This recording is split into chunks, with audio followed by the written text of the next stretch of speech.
রাব্বি, হাসপাতালে আজ সার্বিক পরিস্থিতি আপনি কেমন দেখছেন? কোনো তদন্ত দল হাসপাতাল পরিদর্শনে এসেছে কিনা?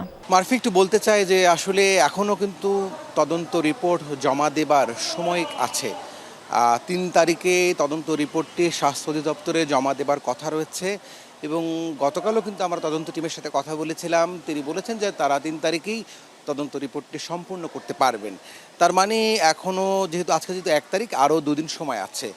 আর একটু বলতে চাই যে এই হাসপাতালে এখন রোগী স্বজন, সেই সাথে এখানকার স্টাফ সবার ভিতরেই এক ধরনের অনিশ্চয়তা কাজ করছে। অনিশ্চয়তা এই অর্থেই যে রোগীরা সেবা পাচ্ছেন এবং রোগীরা আরও ভালো সেবা পাচ্ছে সেই তথ্যটি কিন্তু আমাদেরকে জানিয়েছে। কিন্তু হাসপাতালের স্টাফরা গত কয়েকদিন ধরে এই ঘটনার পরপর সাংবাদিকদের সাথে মারমুখী আচরণ, নানানভাবে তাদেরকে কাজে বাধা দেয়া, এই ঘটনাগুলো ঘটার পর আসলে এখানে সাংবাদিকদেরও আশা কমে গেছে।